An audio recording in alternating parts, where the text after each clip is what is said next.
Just over a week ago, I made my first game ever. And now, I decided to bring it back, but in 3D. And not just that, I also made a mobile version.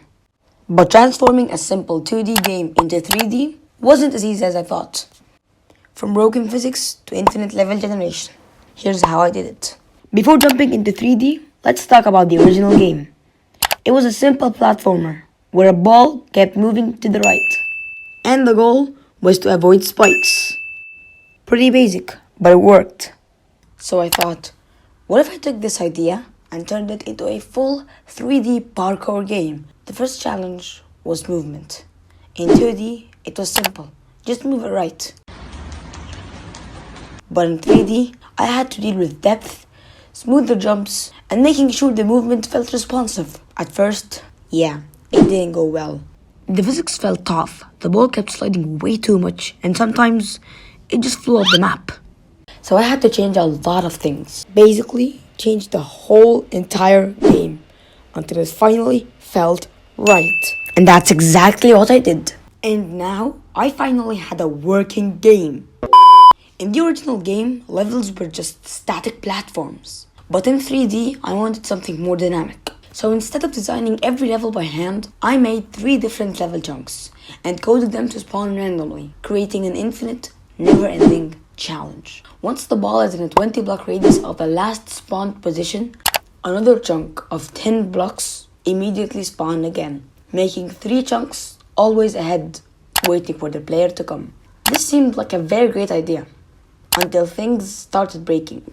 Not exactly what I wanted. After fixing the chunk alignment and making sure everything connected smoothly, the system finally worked. Now, the game generates endless levels, keeping every run different. After that, I still felt the game was a bit boring. It needed a goal. So, I decided to add a market, where there will be different balls, where you can buy them in order to have different looks and good styles. Fortunately, finishing the market didn't take a lot of time. It was honestly fairly easy. Originally, I wanted to add spikes, like in the 2D version. But in 3D, that meant finding good-looking models. And here's the problem.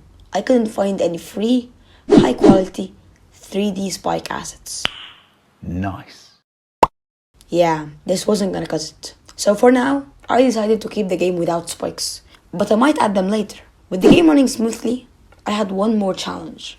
Making it work on mobile. Touch controls can be tricky, so instead of using a joystick, I added simple left and right buttons. I also had to optimize performance, so the game runs well on phones. Now, the game runs just as well on mobile as it does on PC.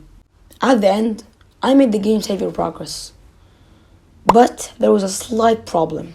The game only saved your progress when you pressed the quit button, not by anything else. So when you just closed the game from anywhere but the quit button, your progress wasn't safe. Honestly, I needed to upload this video, so I had to leave this bug as I had no time. After all these challenges, I finally had a working 3D version of my first game. It's faster, more fun, and now playable on mobile. But this is just the beginning. I have even bigger plans for this game. So if you want to see what's next, make sure to subscribe. And don't forget to like and check out the game, link in the description. Let me know in the comments, what do you think of this 3D version? Good or bad?